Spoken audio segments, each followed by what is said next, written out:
Someone just sent me this, and I guess it's like African aviation failures, or like a compilation of aviation failures in Africa.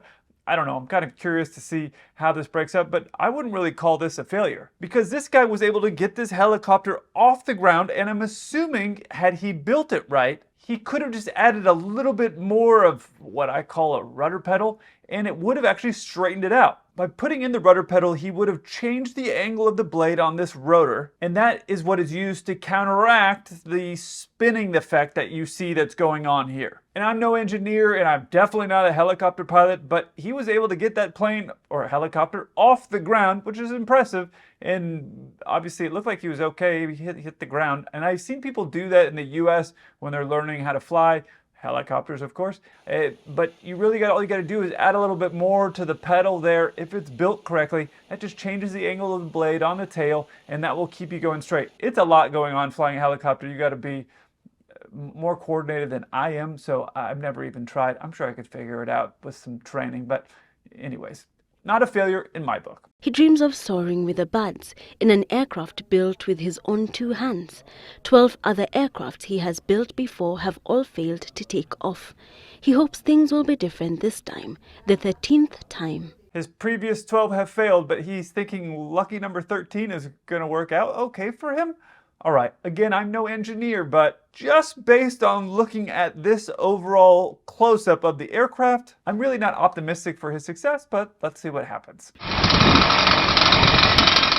The engines roar to life, and then Upendo is out of his hands and down what passes as a runway.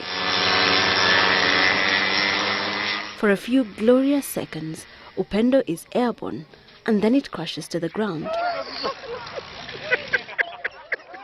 Another dream dashed. 13 is not a lucky number after all.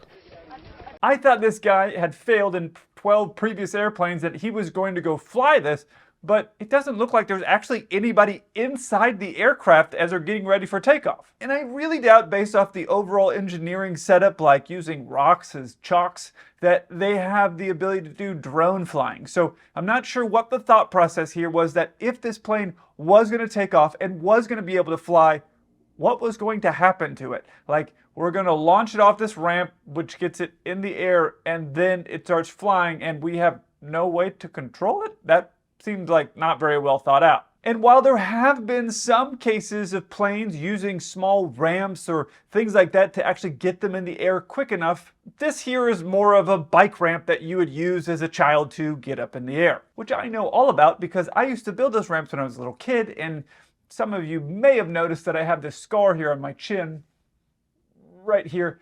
That's from me building a bike ramp and being stupid and doing something kind of like this. So that's the type of ramp we used to build. You don't normally see those, obviously, at normal airports, and there are a few cases where those are needed in a really short runway, maybe an aircraft carrier. There are some designs there that have them, but that's typically not the overall design. It's not to get it up in the air and then it just magically starts flying. You may have seen this meme before. I loved it. But anyways, if you ever get to an airport and your plane is lining up to get off of a ramp at the end of the runway, I would just go ahead and just ring that alert bell for the flight attendant and then get off on an emergency exit.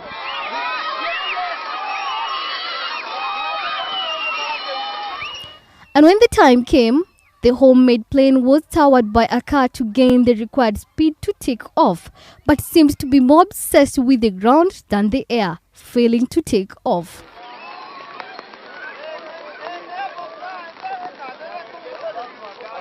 It seems like the overall barrier to make it on the news has got to be really small in the world of aviation, because it seems like this aircraft, if you want to call it that, is actually tied to the car. I can't really tell, but based on everything else in the design, my thought process is they didn't really think this through, which if the plane did get airborne, it was now going to be attached to a car. That's the first problem. The second really obvious problem that I see is this. It doesn't even appear that the engine here is running. And the wing, if you want to call it that, looks like it got made by a group of 6-year-olds, so I'm not sure why this reporter thought the plane would fly. Every wing just needs a certain amount of air that's going over that wing in order for it to generate lift. It has to be properly designed, But that's basically how it works. It needs a certain level of airflow going over it. That's why you have seen cases of planes sitting at the airport, not moving at all, and on a really, really windy day, you'll see the nose of the plane go up. Like when there's a typhoon that hits an airport and they don't move the planes, there have been cases where the nose of the plane actually gets up in the air because there's so much wind going over the wings. There's not going to be enough wind going over the wings when you have small children running next to the plane. You're going 5 miles an hour, it's just not going to be enough wind. Another reason this was a terrible idea was it sounds like they chose to do the takeoff in the middle of a rainstorm. I mean, if you just picked a nice normal day with the wind blowing in your face, you at least get a few extra knots that are going over you instead of picking it in a rainstorm, which is not generally going to be favorable. And then obviously starting the engine typically helps. I mean, no expert, but that's how I like to get my plane off the ground. The 45-year-old used to watch President Hastings land his chopper as a child, sparking a lifelong passion for helicopters. So you may or may not know that part of Elon Musk's getting rockets into space was he learned it through reading a lot of books, I guess, on rockets. I don't know. That's beyond my league. I'm on like a basic 6th grade reading level, but that's how he learned a lot about how to get rockets into space. Makes sense, though. I mean, you can really learn some very interesting things from books. You're probably not going to learn a lot from watching war movies. That sounds like this guy was watching like Platoon and then thought, yeah, okay, I've seen that movie. I think I can build that thing. My intention is to show to Malawi that Malawians too can do what the whites do. We had some challenges with the wiring system resulting in short circuits, but slowly everything has been sorted out. Felix is eager to take to the skies, but he's been warned against taking a test flight before the Civil Aviation Authority's approval. If his first flight is successful, Felix will be flying into the history books with his homemade helicopter and his sky-high ambitions. Okay, so he saw Black Hawk Down and he thought, I can build one of those, but the ratios and proportions don't really make any sense, and this is a little bit strange for me. It seems like the beacon that he needed for his aircraft is actually like one of those work truck lights that you see on work trucks on the side of the road, and the rotor blades seem extremely narrow and short and are probably off of some rusted sheet metal. There's a lot that goes in these helicopters. I would say, in my opinion, a helicopter is a far more complex engineering concept than an airplane, because those blades have all these different pitches and things that allow it to move, and then you have your tail rotor. It's a way more complex machine, in my opinion, than an airplane is. But this reporter seems to have the idea that maybe it's got a chance of taking flight. If his first flight is successful, Felix will be flying into the history books with his homemade helicopter and his sky-high ambitions. And I'm not really sure why people are having a hard time believing mainstream media when they tell things to people, but she thinks that plane's going airborne sometime soon. Thursday last week, Gabriel Ndarito was confident his twin-seater aircraft was ready for trials. I am really hoping, for my own personal entertainment, that he has mounted some type of a pellet or paintball gun in this little area right here, because that would make his design so much more fun, but let's see what happens. A step that would either elevate him to a pioneer in aircraft manufacturing in Kenya or leave him trying. Hold on, an aircraft manufacturer? Like he's going to make planes for other people? This nose gear looks like it came off of some type of a wheelbarrow assembly. And to my knowledge, that has never been done on any aircraft that I am familiar with. So when she says, to a pioneer in aircraft manufacturing in Kenya, he is in fact pioneering aircraft things, because the wheelbarrow nose landing gear is new. So technically that is pioneering. So he's off to a good start in that department. But he encountered the first challenge at his backyard. The plane would not fit into the truck he had hired to transport it to Kangundo for the trials. I really hate to say this, but I have seen toy planes at playgrounds for children that look like they're closer to getting airborne than this plane right here. And he's spending the money to transport it for it to go to airborne trials. There's a road wherever that truck is. I would just save your money, get it on the road. I doubt you're going to get violated by whatever aviation body is involved in that country. I don't know where in Africa this is, but whatever aviation body that governs it, I don't think there's going to be a problem. If it were me and I was trying to build a plane in this circumstance, I would just get on that straight road, fire it up, and just go down that road as fast as I can. No reason to pay money to hire a truck and saw it up in half and then drive it somewhere to try to take it off. All you need is a stretch of road. I mean, the Wright brothers did it on the beach. You just need a stretch of straight road, and I'm sure somewhere nearby you would have that. But Gabriel and his team did not anticipate the mishap that followed. The plane collapsed. But that did not mean the end of the road. The mechanics did their part to restore it, and the IT specialist turned pilot, who admits has never seen the inside of a cockpit, did his.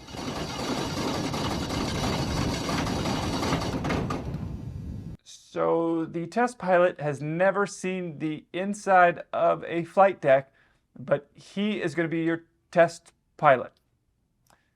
I mean, 100 years ago, I kind of understood you had to start somewhere. Now there are definitely a lot of pilots in Africa.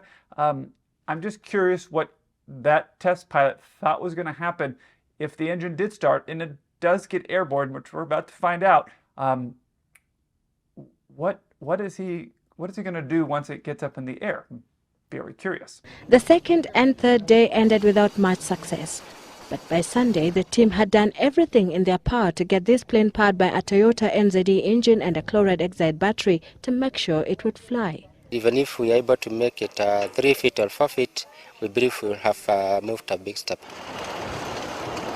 So in a spirited mood, they gave the aircraft the push they thought it needed to gain momentum for takeoff. A crowd had formed, anxious to see a potentially historic moment. So they needed to transport it to a pothole-filled dirt road in the middle of a field somewhere in order for it to be unable to move on its own power, and needing a group of people to push it forward, they had to spend the money transporting it somewhere to do that. Now, they were correct. The guy was correct when he said this. Even if we are able to make it 3 feet or 4 feet, we believe we will have moved a big step. If they were able to do that 3 or 4 feet off the ground, I would be impressed, but I'm not optimistic at all based off of the fact that it doesn't even have the ability to move under its own power. But just when it seemed ready to take the leap, it diverted from the runway and collapsed once again. Ready to take the leap, like it was about to get airborne with the group of men pushing it down the dirt road. That was moments before. Now, in fairness to the pilot, going off into the ditch, which luckily I have not done in my career, if he has never been on the flight deck before and they built this airplane correctly, usually how you steer left and right is with your feet, not with your hands, which a lot of student pilots, myself included probably, when you need to turn left and right, you're so used to using your hands, you want to use that, and instead you have to use your feet. It's a skill that's learned, and if he's never been on the flight deck of any aircraft before, he probably wouldn't know that. I don't know if it's even designed to do that or not, but how we move left and right when we're going down the runway or the dirt road, we use our feet, the rudder pedals. It's actually connected to the nose gears, so as you go left and right with your feet, you can actually get the plane to keep going straight the direction you need it to go. And my guess is maybe they didn't properly hook that up. It seems like they may have forgotten a few things, mostly that didn't have enough power. Gabriel was heartbroken, but surprisingly, his spirit was unbroken. I'll go back to the drawing board and design the landing gear better, and also study a little bit more about the landing gear. According to his judgment, the problem lies in the rear wheels. He says it is clear they can't support the weight of the 800 kg plane. And I think the small hiccups are more so nothing to do with the aerodynamics. They are more so to do with small practicalities like sparking plugs. If you're older, you may have heard this term that's really popular right now called gaslighting.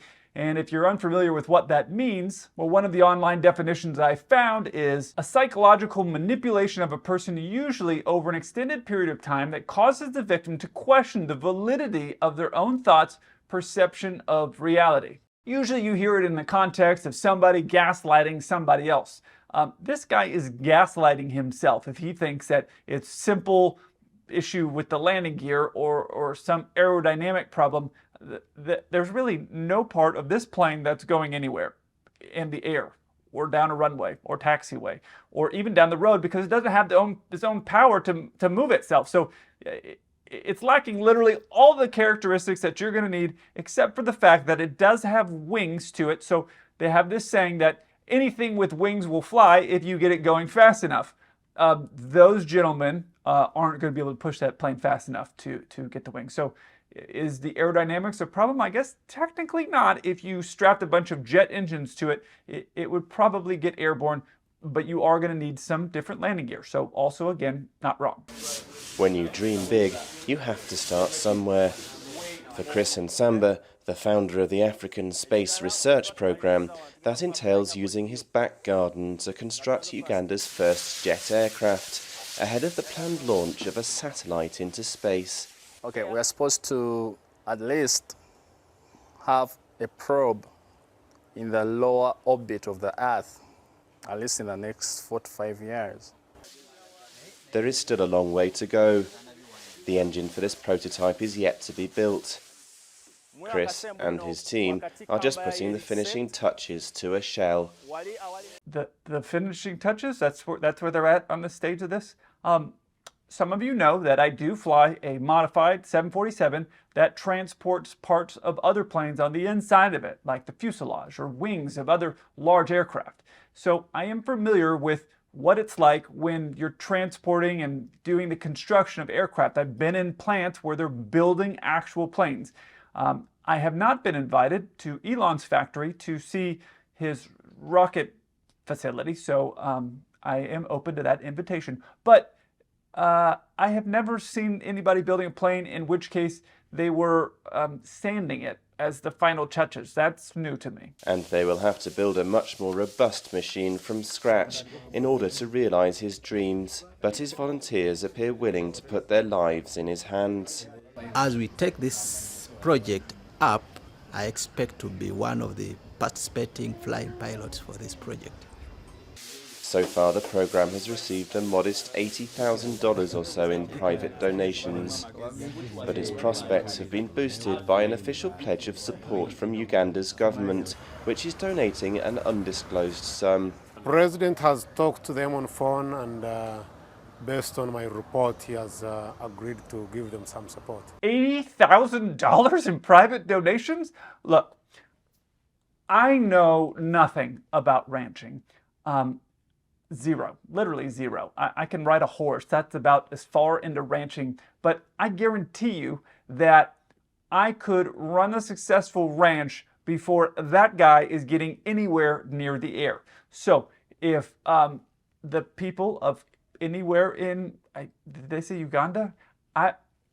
Donate to me, I will get a ranch going. If you're just trying to throw money away, watching me try to go all Yellowstone, that has a higher likelihood of that project getting airborne, no pun intended, than this guy has of getting up in the air. And the government is backing it. I mean, this is just the government. If I was a taxpayer in this country, I would be losing my mind if there was more than a penny of taxpayer money going to fund this project. Losing my mind. I don't see how anybody could look at this plane, see a bunch of people sanding it, doesn't have a motor to get airborne and think, I need to get some money in this project. But if any of y'all are looking to throw away a bunch of money, I will create a GoFundMe or whatever.